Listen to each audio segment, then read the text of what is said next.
And we're going to get a little further today than I got in 281. One thing about this book, okay. Gilbert Strang is kind of like a really well-known mathematician. Really well-known for his linear algebra. His conversational style in the book is great. I don't know if anybody's tried to read the book at all. I don't know if you agree with me or not. It kind of flows better than a normal book, possibly. The one issue I have, let's see, yes? It's a little shorter. The section is short, but like, I wish you could go into more detail. Yes, it's lacking some detail. And he will often mention something that he hasn't defined yet. So you're like, okay, maybe in 3 pages he'll tell me what the hell this is. So I'm going to do my best. Like today I'm going to show you an example of a process he uses before he defines that process. You guys kind of with me? So no book is perfect. This book has got a lot of pluses, but it's got a few minuses. So I'm going to do my best to know ahead of time when there's a situation like that and tell you what's going on. Okay. So one thing, if you've ever seen vectors in another course, very often you'll see a vector written like this. Now, not everybody has dealt with vectors very often, and not everybody can read my writing, but can anyone tell me anything about what that vector might represent? Where's my top 3 students? We just talked about it. All right, so a vector is a mathematical object that has a magnitude and a direction. This is true. Specifically, what can you tell me about that vector? Like from the origin, it's 1, 2. Good. So if I place the vector with the tail at with the head at the origin, it would be pointing at the point 1, 2. Okay, I like it. You guys with me? So, in linear algebra, we're not going to write vectors like this because math people are evil. The reason we're not going to write like that, and this is an option for vectors. Just very often, if you're only dealing with vectors alone, you're going to write it that first way. And that's 281. We're not going to deal with matrices at 281. In linear algebra, the name of the game is matrices. That dominates most of linear algebra. So we're going to write our vectors as in kind of like matrix form. So a matrix, if I have another vector,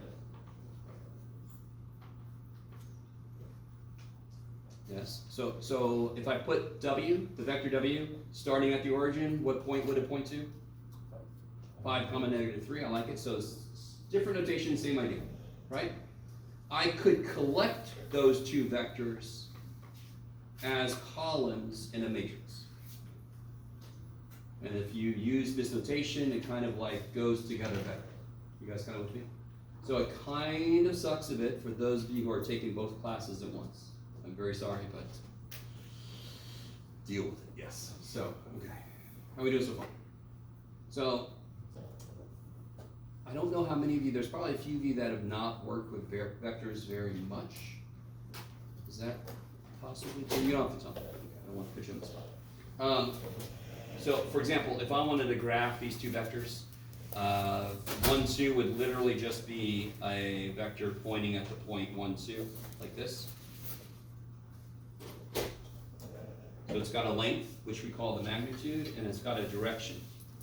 And very often, how do we designate the direction of a vector, what direction it's pointing? We don't say it's pointing north, northeast, or something. How do we designate the direction a vector's pointing? The angle from the positive x-axis. I love it.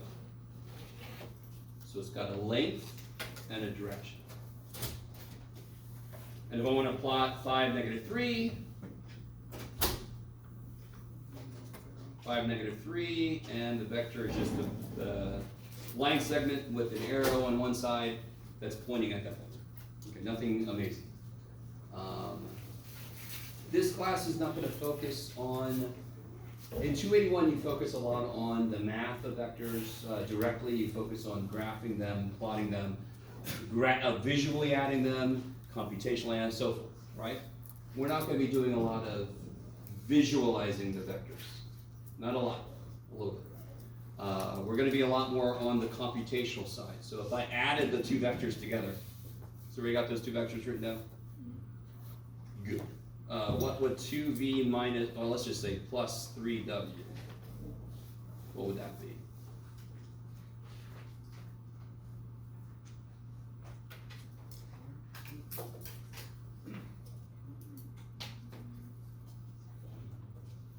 Two v plus 3w. U times So 2v would be 2, 4. 2, 4. 3w would be 15 15 negative 9. So then that would be 17 negative 5. Is that cool? Okay, nothing major. Amazing. So when I scalar multiply a vector, I'm just making it longer. It's still pointing the same direction. Not to get too deep into it, but if I add two vectors together, I'm just kind of like seeing together where would they take me. So this vector wants to take me here. This vector from there would take me here. So overall, I would end up here. And again, we're not going to do a lot of that. And if you've taken 281 or are currently taking 281, you've done that. Okay. Or you've suffered through watching me do it. I'm sorry. Now let me do this. This is the key thing that he builds some stuff on, but he hasn't addressed yet. And we did the first night. If I take the matrix I did, and how did I create that matrix? I used what? Vector column. The two vectors. So V is here and W is here, yes? Okay, so somebody help me out. So it's, what was it again? 1, 5. 1, 5, 2, negative 3. Okay, so I'm going to call that A, and that's composed of V and W, yes? And the coefficient vector that I used, I'm going to call it X, and I'm going to write that as 2, 3.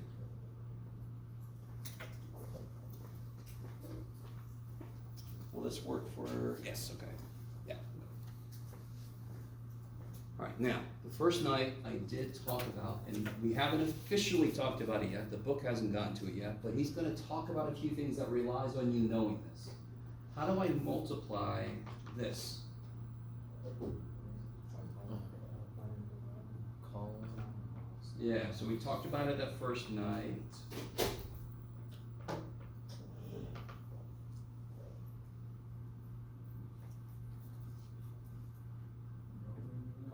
Yeah, you would do 1 times 2 is 2, 5 times 3 is 15, 2 plus 15 is 17, 2 times 2 is 4, negative 2 times 3 is negative 9, 4 minus 9 is, does that look familiar? Exactly. So, one thing I left hanging from Monday night was, why the shit do we define matrix multiplication the way we do?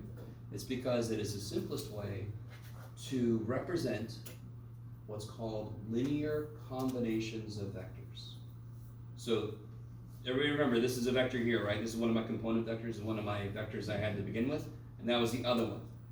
If I multiply this matrix by this will represent the coefficients of a linear combination of those two.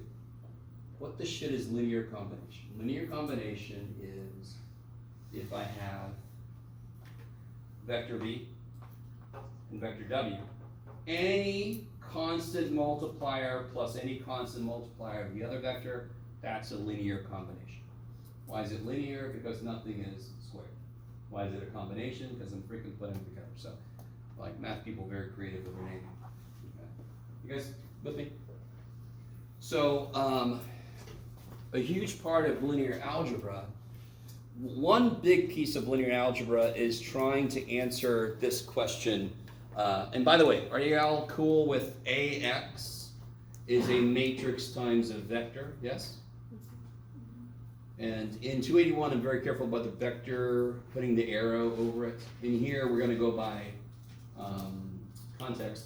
Almost every time you see X is going to be a vector of variables, a vector of variable values, right? So what I'm really interested in, a big chunk of linear algebra is, if I have a vector, yes, So I'm sorry, matrix. the matrix is when it's more than one row? Yeah, a matrix, one way to look at a matrix is it's a collection of column vectors. Okay, got it. So I want you to really understand, what's a rectangle? It's a four-sided figure where it's got 90-degree angles. What's a square? It's got the same equal sides, but it's still a rectangle, right? So to be really, really, really pedantic, a vector is a matrix. It's just a lower dimensional matrix. So normally we differentiate. This is the way we do with squares and rectangles. So when I say matrix, I am almost always going to mean something a higher dimension than just a vector. So on that note, I'm kind of glad you said this, because I'll come back to this in a minute. This is a vector, yes? How many dimensions does that live in? That's crazy. So how many dimensions can I have a vector live in? 2. Infinite. Right? So I can make a 3, woohoo, there's a 3 one. And I can make a 4 one, and it doesn't have, woohoo. And in this class, in 281, you very often wanted to have a visual of what the hell you're doing. So you could not go above 30 dimensions. In this class, we're going to live in frickin' whatever dimension we feel like living in, because we're not going to be trying to graph those things. We're just going to be talking about the mathematical, right? So the math don't give a shit if you're in the 80th dimension. I care if you're like, graph this, and you're like, no. Okay. All right, so you guys all with me a little bit? Okay, so I can have an n-dimensional vector, for example, right? Oh, is that cool by itself? Not a major thing. We know that vectors can live in 1 dimension. 4, you can consider that a vector along the x-axis. This is the vector 4. Yay, it's 1 dimensional. Lift that up, have it have 2 components. Now it's 2 dimensional. Lift that out of the page. Now it's 3 dimensional. And then screw the physical aspect to get 4, 5, 6. Okay. Maybe. Okay. So, coming back to this, let me write this again. So one big part of this class is going to be analyzing this equation. What the shit does this equation say? This says matrix times vector. Now real quick, this is interesting. Okay. I don't want to say this. So the vectors we're going to write are going to be, in this equation, we're going to write vectors like this, x1, x2, down to xn. You with me? Is everybody with me? Okay. Does anyone remember, if I want to multiply a matrix times that vector, let's say I have n components to that vector, what's got to be true about the dimensions of my matrix? Oh shit, Jeff. The columns have to equal n. Say again? Columns have to equal. They have to be n columns in order for the multiplication to line up, correct? So it's got to be something by n. Is that cool? So if I have something by n times, how big is this vector? N by 1, how big will the answer be? Something by 1. Okay, good. All right, let me remind you guys. Let me stop for a minute. I love you guys. You're all like, please start making sense. We talked about matrix multiplication a little bit. The main thing about matrix multiplication is I go like this and this, yes? And I just keep going and kind of repeating myself, and then I move to the next thing and I do it all over again with the next thing, yes? This is the number of columns. This is the number of rows. In order for matrix multiplication to work, the number of columns must, in the first guy, has to be the number of columns, and the number of rows in the second guy. Otherwise, you'd have something like this guy has nobody to go with, or something. You guys with me on that? Okay. So could I matrix multiply these two matrices together? A 2 by 3 and a 4 by 3, like No. this? No. What about a 2 by 3 and a 3 by 5? Yes. Yes. Okay. So this don't work. Much like my graph. This works because these two match, and it literally is just, if I go like this and I go like this better be the same number of things as this. That's all it is. How big is the answer going to be in this second situation that works? 2 by 5. So in this situation here, a something by n matrix and an n by 1 vector, how big will the answer be? Let me make this something, let's say M, is that cool? So how big will the answer be? M by 1. So what is the answer? What's the name of the answer? What kind of object is it?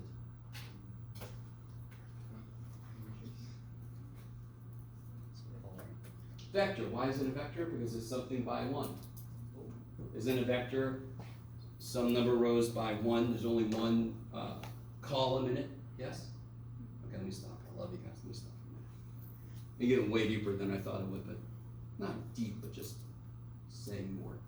So when I do this equation, the way I can look at this equation is, here's a collection of vectors. If I multiply by this, it's going to create a linear combination, and I am curious, when can the answer be a specific vector output? Now, let me say everything I just said in English.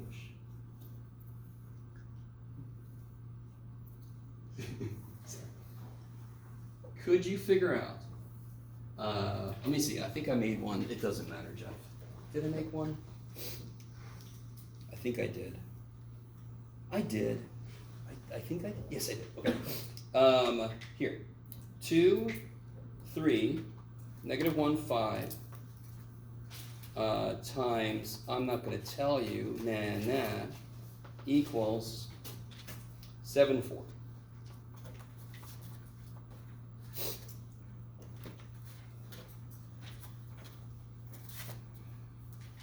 I need you to see the connection to math you've already done. Right? And okay. I need to live within the language of the class, and the class is going to get to a point where we're doing dimensional stuff that you can't really make an analogy to stuff you've already done. But this is an example of something you've already done this shit. You've already done this easy. What happens if I start to multiply this side out? So to see how this is AX equals B, yes? Okay. So help me multiply this out. 2 times x 2x1 plus minus x2 equals 7. 7.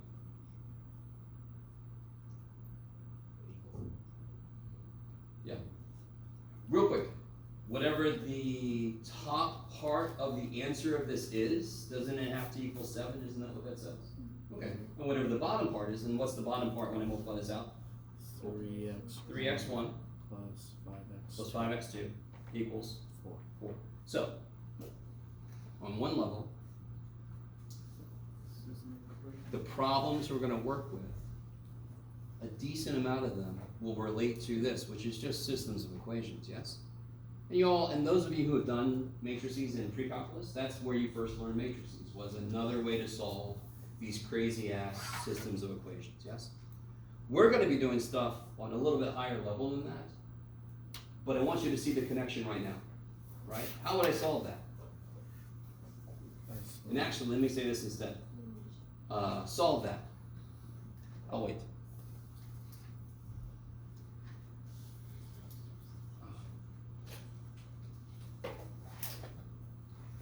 Oh, just a second. Yeah, we're just done. We're looking at Oh, no. Thank you, God. Okay, yeah. Yeah, thank you, God. Somebody up here said a nifty word. She said elimination.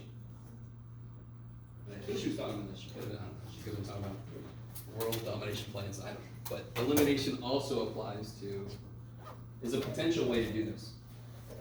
You could also use another method that starts with S. And it's not the shit method. S, substitution method, yes. Is this coming back? You guys see what I'm saying? Don't get too excited. You can't take every problem this semester and just make it like this and go, oh, right, this is easy. No. Right now, it does relate to this kind of problem. So I personally prefer elimination. So if I multiply this one by 5, for example, and leave this one alone, I can kill my x2, yeah? He did. So what's x1? 3. So substitution is more subversive. In the middle of the night, it replaces one of them with something else.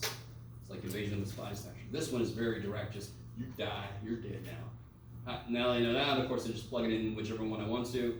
If I plug it into the first one, I can see what x2 is, what's x2. negative 1, kick ass. So then what is B? 3, 1. Yes, good. 3, negative 1. How you doing?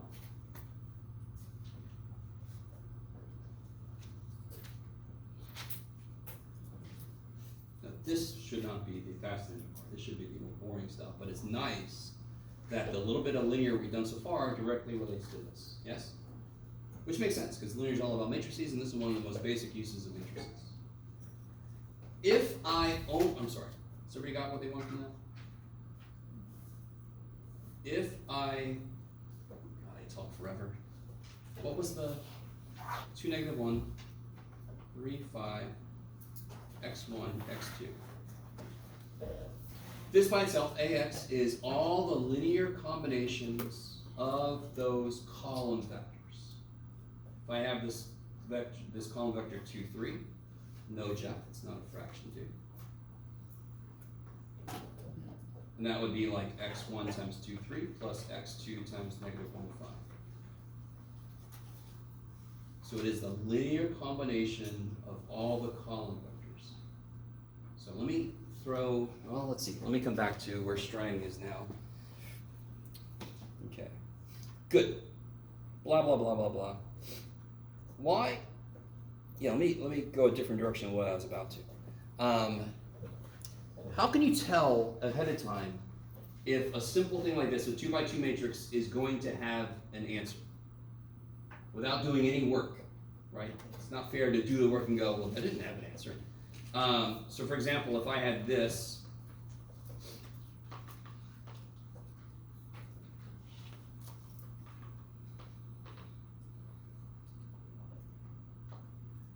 okay, and I don't even care. I'm gonna let you put whatever number you want there.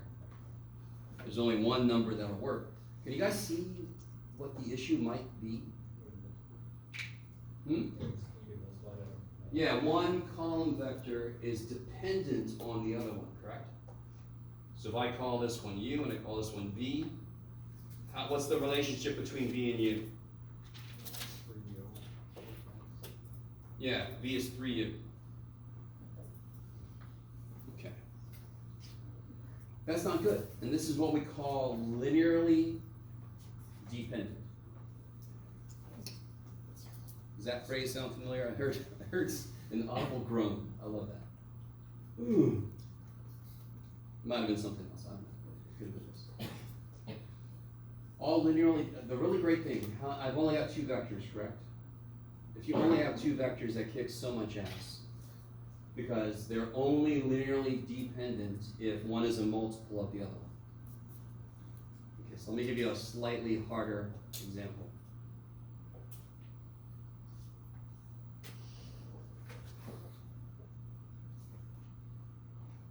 Do a jump, there we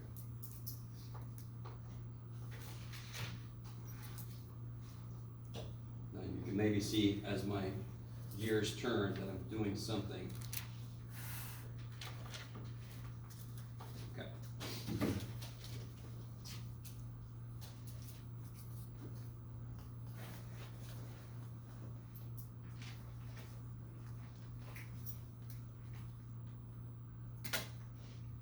Yeah, I made this a little harder than I wanted to.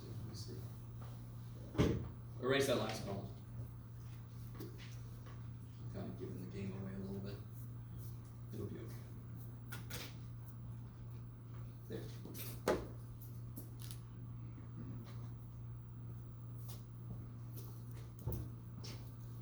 I've got 3 vectors now, right? I'm still keeping it as a square matrix. So later we're going to introduce matrices that aren't square, and that's going to introduce a lot of interesting things. Can you guys tell now? I've got 3 vectors, so it's not good enough to say that are any of the vectors a direct multiple of any of the other column vectors. Yes. And by the way, I want to point this out. You're all with me. I'm right now focusing on column vectors. Are there not row vectors? Okay, they'll get their day. They'll get their day. Right now we're focusing on the column vectors. Okay. No column is a direct multiple of another column, correct? Does that mean that all the columns are linearly independent? No.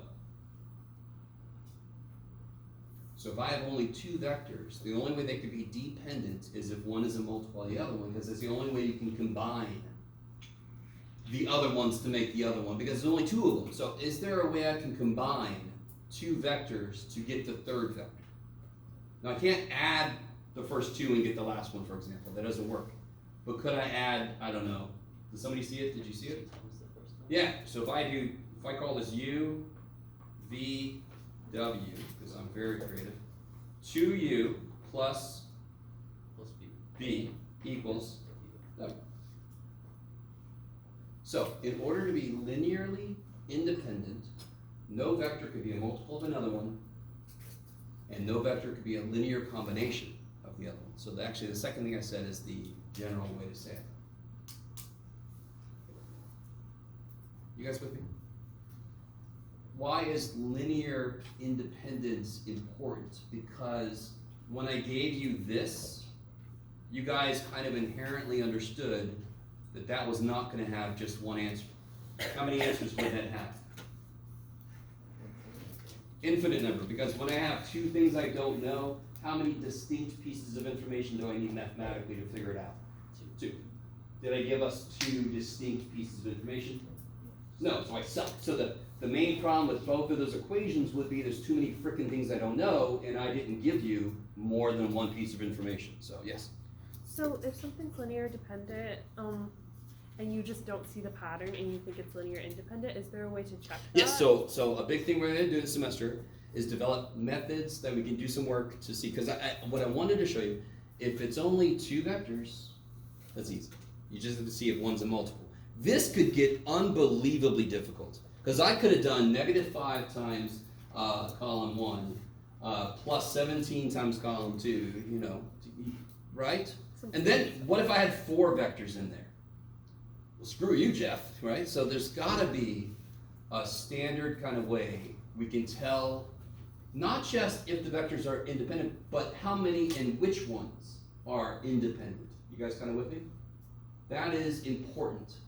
So if all of them are independent, AX equals B could have an answer. If they are not independent, it will not have a single answer. It'll have a infinite number of answers. You guys kind of with me? So it becomes a very important thing to figure out, is it linearly independent? Okay.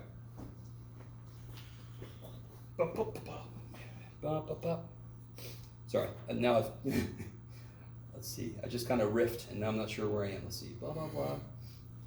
Okay, yes, good. Okay, yeah.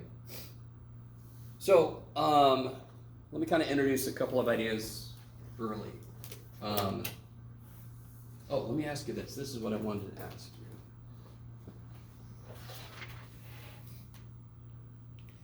I sort of did already. Yeah, that's true. Let me ask it to you a different way. That's true. Let me ask it to you this way.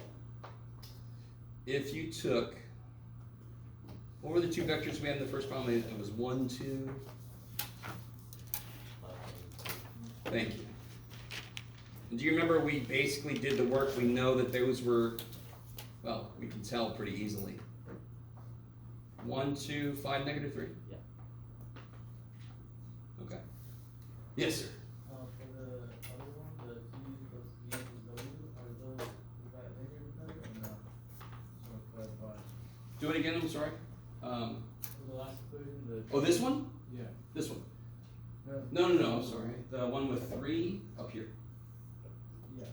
Yeah, why was this not linearly independent? Because the third column was twice the first column vector plus the second column vector. So in order to be linearly independent, no vectors can be linear combinations of the other ones. And what's the most direct way to be a linear combination is to be a multiple of one, which would be like C times 1 plus 0 times another one. That would be a multiple of one. Okay. I love you guys. By the way, I understand. Right now, as a student, you're going, what is my homework going to look like? I understand. Trust me. Let's see, where was I? Here I am. Okay, good. So let me ask you a really weird question. Is there any vector that in 2 space, in R squared, that I could not get out of this combination? Another way to say this is, do these linear combinations, this represents every linear combination of U and V. Is there any vector in U space they cannot create? That is such a weird question, I know. I love you guys so much. You're like, oh, what the hell do you want? So here's a hint. Those two vectors were linearly independent, correct? Meaning one is not a multiple of the other. So,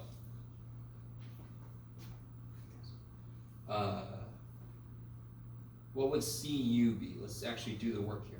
What's CU? C, 2C. Good. C, 2C. And what's DV? What's DV? 5D negative 3D. Jeff, you could do it, buddy. It's really close to a 5, man. You're not. 5D negative 3D.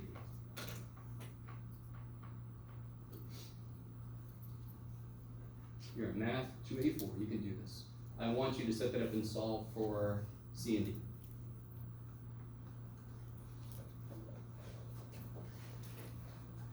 Before you even do it, why are you doing it besides I told you? How do you know there will be an answer? What situation were we in where there wouldn't be an answer? If the vectors were dependent. Are these vectors dependent? No. So I haven't necessarily proven this, but for this small 2x2 matrix, it kind of makes sense. If they're dependent, that is the way to have more than one solution, infinite number of solutions. This one should have a singular solution.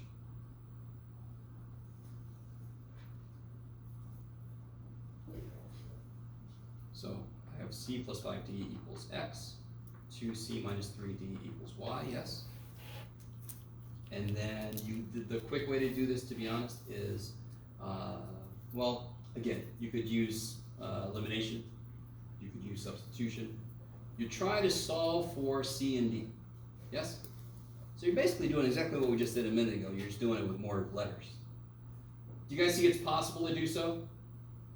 Let me put this up here, let me do this real quick. What is it? C plus 5D equals X, 2C minus 3D, thank you, equals Y. So for example, C is X minus 5D, just to show you a different way. So 2C would be 2X minus 10D minus 3D equals Y. So then I get 2X minus 13D equals Y. Wait, what did I do? Yeah, okay.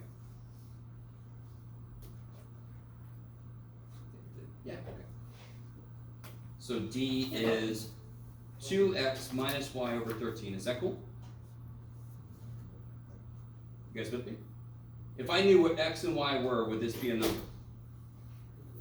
Of course. And I could do something similar for C, exactly. Do you guys kind of with me? So, how does that answer my first question? Because my question was, if I take linear combinations, can I make any vector? Yes, because I just found out, if you give me a vector you want me to create, X, Y, I can plug that shit in and figure out what C and D have to be, yes? I could do that for any numbers you give me, yes? Are there any vectors in R squared that this would leave out? No. So, let me ask you this one. You can ask that, okay. What if I let U equal 1, negative 3, and V is 2, negative 6? What about this question? Will this give me every possible vector in R squared? Why not? Those are dependent. They're dependent. Even better, this can only give me the points in R squared that lie on the line that that vector describes. Does that make sense? Because I've only given myself one dimension to live in. How can I possibly get the points that are off that line? So the idea of linear independence deals with this. When we have an XY plane, why did we choose it to be 90 degrees? Because that's the easiest way to construct points from, right? So many bits of X and so many bits of Y. We could have done this shit all day long. I can make all the points in the XY plane from this axis and this axis all day long. Would it be easy? Not as easy as this. But it would be doable because this guy has a piece that is perpendicular to this guy. Do you guys get that? So if I have two things that are both in the same direction, nobody's got information about this shit. Everything I just said, you can raise it to whatever dimension you want to talk about, same idea. I just don't have enough arms to do higher dimensions. Okay. Maybe? Are you guys okay? Now, a lot of what I just said, we're going to get deeper into as the class goes on, and a lot of what we're doing now is sort of an overview of some stuff we're going to get deeper into. I just want to lay the groundwork and freak you out. I mean, get you ready. Okay, I got a little bit of time. Okay. Blah, blah, blah, blah, blah. We did that. I love it. We did that already. Sweet. We already did that. Sweet. Oh, okay. Let me ask you this. Oh, sorry. Go ahead. Do you mind going back to the problem for this one? No issues. This guy? Yes. Okay. And by the way, you guys all aware I didn't finish this, right? Like I did this point, I'm like I could do something similar for C. Is that cool? Okay.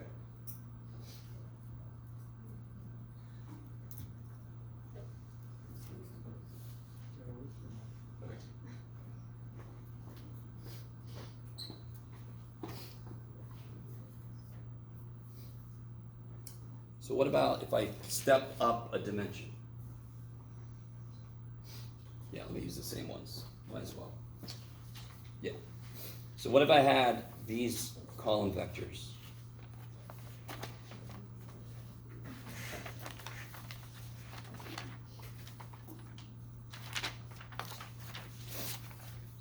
Yeah, sure. We'll call them V and W just to change things up. Are those two column vectors linearly independent? There's only two of them, so the answer is easy. Why are they not? What's required for them to be linearly independent? Since there's only two of them. They have to be multiples of each One can't be a multiple of the other one. You with me? So when you only have two vectors you're worried about? Now listen, each vector lives in 3 space, right? Lives in R cubed. By the way, I'm going to say 3 space R countable. You guys with me? Lives in R cubed. Is everybody cool with that by itself? R cubed? Okay. But I've only got 2 vectors. The only way they could be linearly dependent is if one is a multiple of the other one. That's the only way. And is that true? No. But can I get every single vector in 3 space from a linear combination of those 2 vectors? No, Why not? because they're not linear dependent. They are linearly independent. Those are linearly independent vectors. You're still missing information. I love it. So the problem in this case is not a problem with dependence. They're independent. They just don't have enough information. So in 3 space, how many vectors do we have? Oh my God, Jeff, what are you gonna do, buddy? So the floor is XY plane and I am the Z axis, yes? Okay. So in 3 space, we have X axis, Y axis, Z axis. So I need a vector that has information about all of those directions that is in some way independent from the other. Now, these 2 vectors are independent from each other, but it's missing one more piece of information. So it's sort of like, there's no way in hell you can find a point in 3 space unless you have 3 axes. You all agree with me? Like I said earlier, do those axes have to be perpendicular to each other? Do they have to be perpendicular to each other to define points? No, you don't. Just like I said earlier, I can move the y-axis, make it diagonal. Would we do this unless we really? There's no way in hell I would do this shit. But there's a whole branch of mathematics where you do this for a good reason. That's like it. But the reason better be freaking good. You guys got it with me? I really want you with me. So I can't do Michael Jackson stuff. In 3 space, I can bend my z-axis. And I can still find every point in 3-dimensional space. I don't know if you guys are really with me. Because even if I bend my z-axis, it still has a component that is in this direction. Yes? You guys kind of. So I don't have enough data to have 3 separate axes worth of information. I've only got 2 vectors to play with. So in what situations could I possibly have something that does not capture the entire space? And that's a word I just said maybe for the first. No, it's not, because I did say 3 space. A space is like the XY plane is a space, and 1, 0, and 0, 1, those two vectors cover the space. You with me? R cubed is a space. And the vectors 1, 0, 0, 0, 1, 0, and 0, 0, 1 capture the space. They span the space. Okay. This one, I don't have enough tools to span the whole space. So they are independent. That's not the issue. There's just not enough of them. Okay, maybe. So how many guys have ever row reduced a matrix? It could also be called Gaussian elimination. It's like where you try to make a 1 and make a 0. How many of you guys have done that? It's okay if you haven't. It's not your fault. Okay. So I'm not going to say what that's about, because I think about 5 of you have. Okay. And the rest of you are like, I'm not going to say I did, so he just doesn't go there. I understand. Okay. So, and let me give you a concrete example with what I just did here. With these two, could I figure out a linear combination of those two that would give me this vector?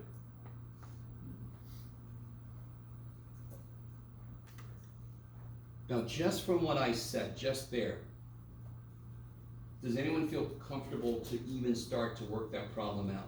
And some of you guys are like, you just gave us a problem? So I don't blame you. Could you figure out a linear combination of these two vectors to give you this one? So let me ask you this. Could you figure out a linear combination of V and W to give you this? You add them together, yes? So 1V plus 1W is that vector. Okay. Yeah, get away. Now I want you to do that one.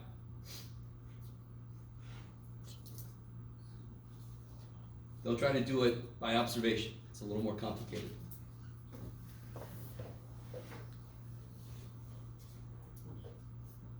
And some of you guys should know what the answer is going to be, based on the fact that my whole point with this was these two cannot cover the entire free space, which means there are certain vectors they can get, and there's certain vectors you can't.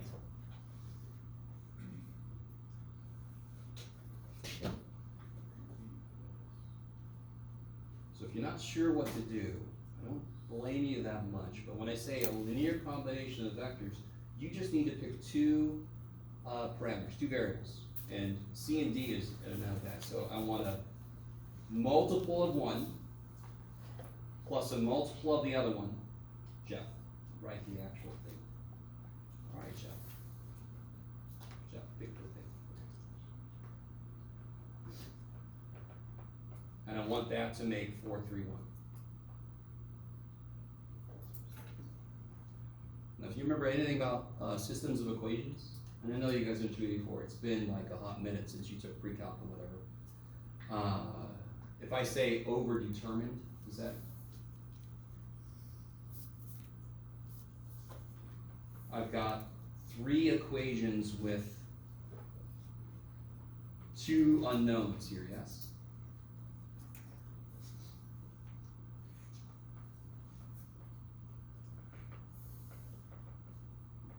You guys still with me? We're basically still doing converting linear combinations of column vectors into a system of equations. We can still do that right now.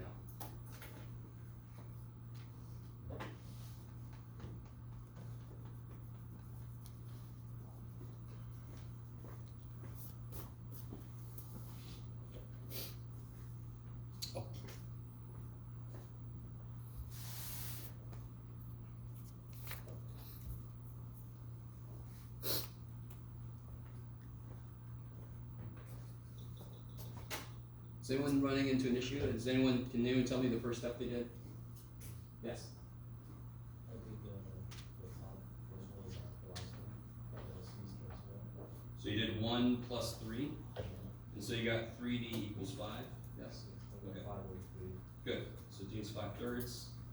All right, and then you do a little half dance because you got a fraction, but who cares? We're gonna plug it back in. You plug it back into D. Well, I got 32 over 3. Yeah, but where'd you plug that back in? So if I plug it back into the first one, Plug it in the second one. okay, if I plug it back into the first one, I'll get C equals 4 minus 10/3. Is that cool? And that's 2/3. If I plug it into the second one, I get 3c equals 3 plus 5/3, which is 14 thirds, right? Divided by 3 is 14 ninths, I think. Who knows if I did that right in my head? 3 plus 5/3 is 9 thirds plus 5/3 is 14 thirds, divided by 3 is 14 ninths. Not 14 deeths, Jeff. You guys with me? Sorry. Let me do this again. Yeah, add 5/3 over. 3 plus 5/3 is 9 thirds plus 5/3 is 14 thirds. And then if I divide by 3, I get 14 ninths. So what did we just say C was supposed to be? 2 thirds. C is also supposed to be 14 ninths, right? Couldn't you just add equation 2 and 3 together to get rid of the d's? I need you to understand. I see there's no point to continue. It is internally inconsistent, yes? There are not enough tools to create that vector. We already said that earlier, so this should not be a surprise that the algebra freaked out at some point. It freaked out in a way that you guys can overlook easily. Because if you just plug that thing in and stop, that's not good enough. It depends on your pre-calc and of course if you remember, but if you have an overdetermined system, that's where one of the equations could disagree with the other two, right? So you see how, you know what I mean by overdetermined? If I have 2 unknowns, how many equations do I need? How many equations do I have? Oh shit, it's overdetermined, yes? Okay, maybe. So again, we knew something should possibly happen with the algebra because these two cannot create every vector in 3 space. There's not enough of them. So real quick, the easiest building blocks to construct anything in like R squared. I already said this earlier. What are the 2 vectors I could use to create every point in R squared? The easiest ones to put together to create everything in R squared. I'll start off 1, 0, and 0, 1. Some of you guys might realize this is I hat and J hat. Is that familiar to anybody? My 281 students were like, next time we meet, we're going to talk about that. We haven't even gotten there yet. So if you don't know I hat and J hat, you're fine. So in 3D, 3 dimensions, it's 1, 0, 0, 0, 1, 0, 0, 0, 1. If anybody, the few of you who have ever row reduced a matrix, does that sound familiar? 1, 0, 0, 0, 1, 0, 0, 0, 1. They are what we call any vectors where all the linear combinations of the vectors cover a space. They are called a basis set for that space. So 1, 0 and 0, 1 together constitute a basis for, you can do it, Jeff, R squared. Are they the only basis for R squared? That would be this, yes? Or this, but you with me? Now I said this works also. As long as I have 2 vectors with 2 components and they're linearly independent, they will be a basis for R squared. We proved that earlier. Not proved it, but we had an example of it earlier. And you're like, I'm sure we did, Jeff, but holy shit, dude. Where was it? You can do it, buddy. Can you? Here? Yes, right here. There, yes. We had 2 vectors that were linear. Come back here. These 2 vectors are linearly independent, yes? They're not as nice as 1, 0, 0, 1, but they are linearly independent, and we proved, I didn't quite finish it, but you guys see where it's going. We proved that you could construct any R squared vector you wanted to from those. Are they a basis then for R squared? Are these 2 vectors a basis for R squared? Yes. So how many bases are there for any space, potentially? Infinite number, holy shit. Actually, not just potentially. If you have a basis, if I double it and leave the other one alone, aren't those still 2 basis vectors? Yes. So I automatically have an infinite number. But what's the best ones? 1, 0, 0, 1, 1, 0, 0, 0, 1, whatever, however big your space is. Which is why we chose things to be perpendicular, because that makes constructing things easy. Okay, maybe? Love you guys. Next. Oh, good. I have 10 minutes. Okay, good. Oh, good. Perfect. Okay. Now it's possible. let's do this. If I have two vectors and I want to multiply them. And actually, let me do one little thing. Does he talk about this? No. Let me back up a second. If I have a vector, and I'm going to call it v1, v2. Remind me, what does that mean about the vector? Can anyone tell me anything about the vector? Two-dimensional, kick ass. V is like, I've got this shit. Two-dimensional. Anything else about it? If I put the beginning at the origin, it ends at v1, v2. So whatever this thing is, wherever v1, v2 is. So can somebody help me figure out how long this thing is? E squared of E1 squared plus. Yeah, it's just a good old distance formula based on the Pythagorean theorem, and that's based on the Babylonian theorem. Pythagoras, he was an evil person, but it's okay. We'll be okay. Magnitude. So length of a vector, we call it the magnitude. In 281, we're going to use these symbols. In linear, we're going to use. Sorry, 281. We're going to use the correct symbols, but this is okay. The one reason we do that is, all right, what does this mean again? What's the absolute value negative 4? 4. It's just distance. It's just distance. So I understand why some books will talk about the length of a vector is still the distance between its beginning and end. That's what it is.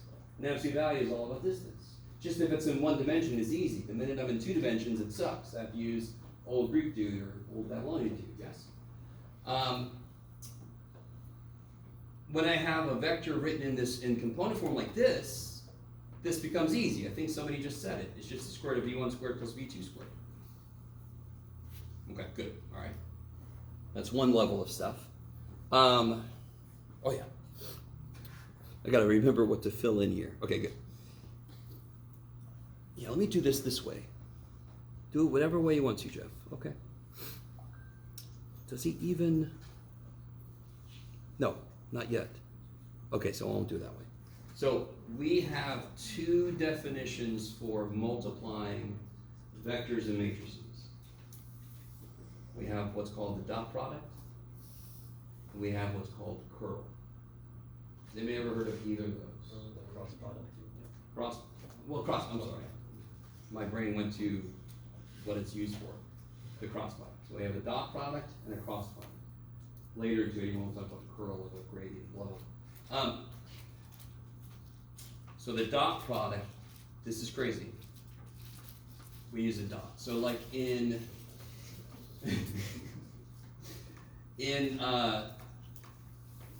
one dimension, I really want this to make sense. In one dimension, if I do 2 times 3, so the vector 2 times the vector 3, well, what is 2 times 3? That's insane. And the reason it works that way, the real reason, is because they both agree in direction. If I had a vector that had a length of 2, and then multiply that by 3. So here's 3, yes? Here's the vector 3, yes? I love you guys. Here, Jeff, let me do this. Here's 3, and here's a vector that has length 2. When I multiply those together, I want the answer to be a number, because that's what I've kind of established by 3 times 2 is 6. Right? We have other ways to prove that, but this is kind of like another way to look at it. So the answer to a dot product will be what's called a scalar, which is just saying it's a number. It's got 0 dimension, or 1 dimension. You guys kind of with me so far? When I multiply two vectors this way with a dot product, I only consider the components of them that lie in the same direction. That is the fundamental idea of dot product. So there are 2 ways to multiply vectors. Why might there be 2 ways? Do you all agree with me that this way, explain this, which I've never explained this way, but I kind of like made this up earlier. I'm like, I like this. I didn't make it up this way, but anyway. You guys kind of with me so far? Dot product, if I base it off of what we are, can't I write multiplication like this? Yeah. And why do we do that? Because now this shit means algebra, yes? So, we stole that because effectively it's the same stupid thing. It's the same idea. It's just that when we're in one dimension, everything is already in the same direction. So I don't have to stop and think. there's a component of this vector that lies in this direction. And what I mean by that is, if I shone a flashlight straight down, the shadow of it, yes? So when I multiply that vector, let's call this vector u, and I'll call this vector v. So v is just 3, 0, and this vector is whatever the hell it is. When I dot product those, need to be more specific, when I take the dot product, the answer is going to be the magnitude of this guy that lies in the same direction as this guy times the magnitude of this guy, yes? Now I could do it the other way around. I could say, what about if I showed a light, this is not going to work yet. If I showed a line on this guy and I made him lie on the other dude, it doesn't matter. One vector, the amount of it that's lying in the direction of the other one. You guys semi with. That is the definition that we should always start with for dot product. Now what's really cool is, that sounds like a lot of work. And it actually isn't. Let me say this. If I knew the angle, so let's say I have the vector 3, 0, yes? And I have, let's say, the vector 2, 1, yes? Sure. No, let's do this. Let me do this. I have a vector that is too long, and this angle is 60 degrees. You with me? So with me? This is not difficult then. What was the idea of dot product? The amount of one vector, the component of one vector that lies in the same direction as the other one multiplied by the length of the other one. It's a long ass definition. So what piece of the vector that's too long is in the same direction as the one that's 3? How do you figure that out? So what I really want is this shadow right here. That's just freaking basic trick. Yes? Yes, 2 cosine 60. So if I take that and I multiply it by 3, that will be the dot product. Why is it not as big as 2 times 3 when they lied in the same direction? Because those guys agreed on what was going on. These guys don't. So what does that mean automatically? Are you guys kind of, and again, what's cosine of 60? 1/2, so you just get 3s. Okay. Less than the one would be up here because those two agree. What was I just about to say? Oh, what if 2 vectors are perpendicular? What does that automatically mean about 2 vectors that are perpendicular? Yeah, their dot product is going to be 0. So how do you test to see if 2 vectors are perpendicular? You can take your dot product and see if it's 0. Yes? That sounds like a really good note to take. If u dot v is 0, u and v are perpendicular. Let me say it this way. U dot v equals 0 if and only if. Has anybody ever seen that before, if and only if?